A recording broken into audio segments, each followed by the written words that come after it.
Farmer Tom here. Welcome to the Farmer Tomcast. Today on our ongoing series, Here's the Green, we've got Kristine Miller. How's it going, Kristine? It's good. Thanks for having me, Tom. Hey, it's my pleasure. So the world wants to hear your story. So I'll give you the microphone and let it rip.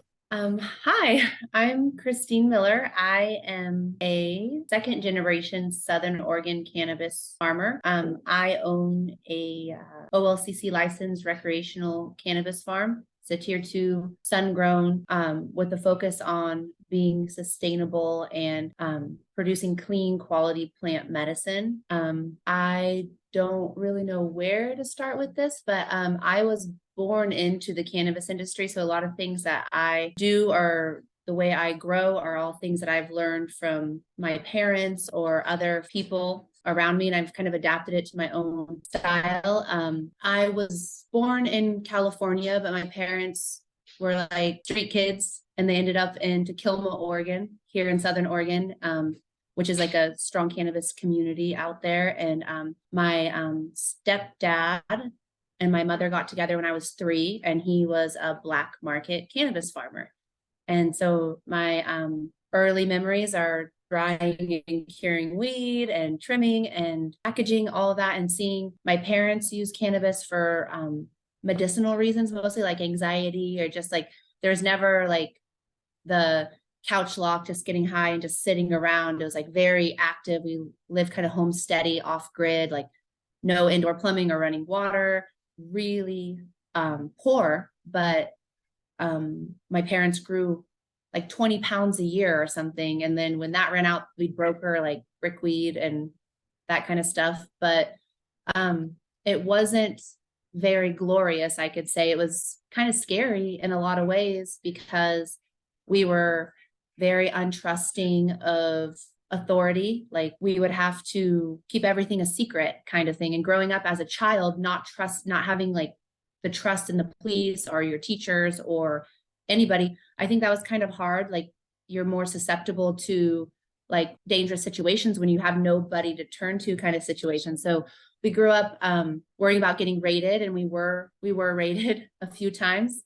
We grew complete black market up in public land, or like on the public land out in the woods, with ran poly pipe, would grow up there in the summertime and then harvest and come down and process through that in the winter. And that was our lifestyle. But like we were talking about earlier, is the helicopters. Like we were always so afraid of helicopters, like learning to hide, and our grows were like had to hide the plants that we were growing. And growing up like that was kind of a little scary. And so then we went indoor, and we did that for a few years. My uncle got busted and did 8 years in federal prison.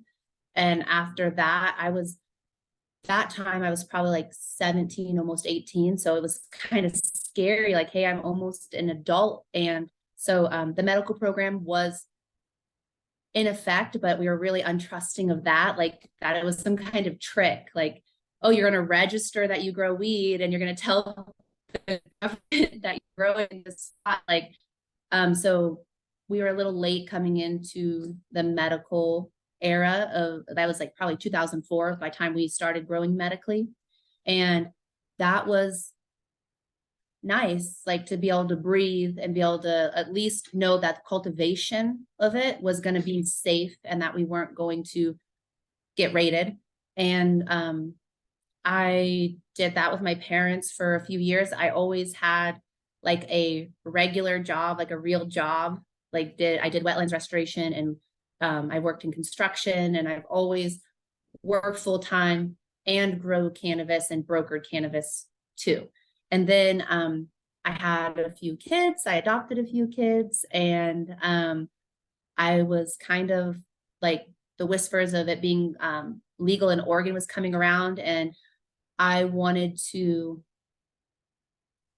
protect my children from kind of like the scary things that have happened because of cannabis. And I don't want them to have the same kind of like worry about me going to prison, worry about us getting raided, be and ashamed almost, because we were, as a kid, like we were saw as like lesser parts of our community because my parents grew weed. So it wasn't this fun, cool, trendy thing that it is now. It was like almost like something that you kept very quiet, and that people, if they knew that your parents did that, they thought you were kind of trashy or dirty, or like it wasn't.